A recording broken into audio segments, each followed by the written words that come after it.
All of our Brothers System 2 cutters leave the factory fully sharpened and ready for use.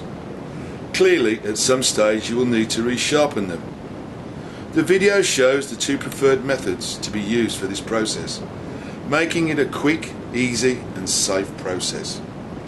The cutters are easily mounted on the boss and secured with a screw and washer and tightened with an Allen key, all of which are included. Grinding the interior surface. You can use mounted points. Aluminium oxide mounted points need to be shaped to match the cutter. This is done with a carborundum stone. It will continue to require dressing when worn, and ultimately it will need replacing. CBN, which stands for cubic boron nitride, does not need dressing. They are extremely hard wearing and need very little maintenance. You should consult with your local stockist on availability and always follow the manufacturer's instructions.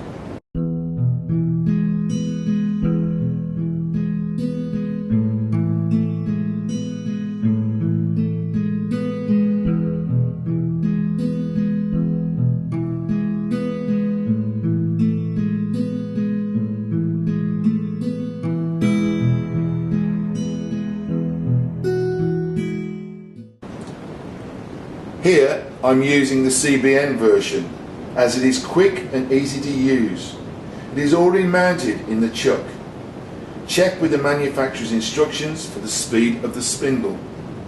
So, before we start, ensure that the table is at right angles to the axis of the spindle. You can mount the cutter either in the vise or, as here, I've mounted it on the fixture. Position the cutter under the mount.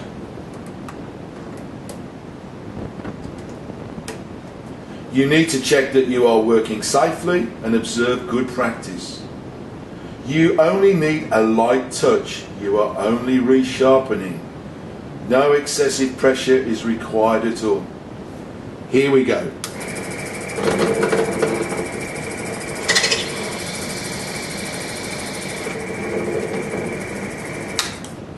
Done. Very simple, clean and quick.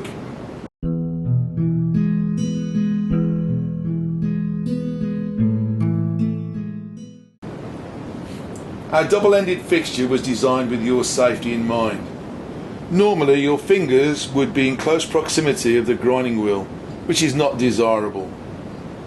The fixture enables your fingers to be much further away, giving you more confidence and ease of operation.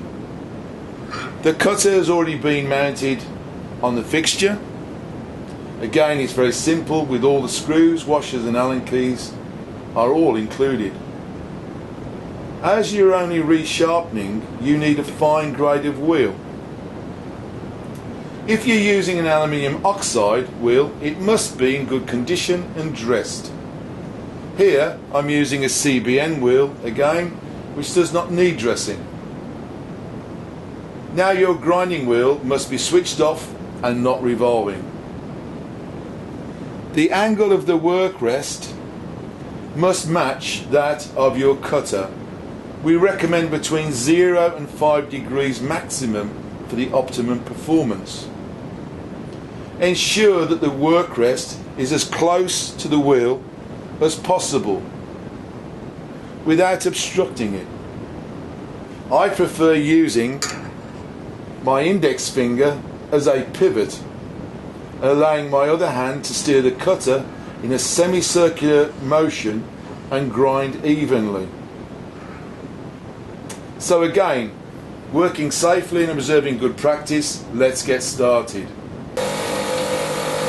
So here we go.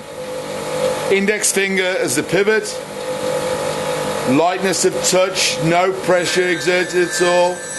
I'm literally just kissing the face of the grinding wheel, moving a semicircular motion, so I'm doing it very evenly. The blade is not getting hot and burning in any shape or form. It doesn't take much at all. There it is, nicely ground, ready to use.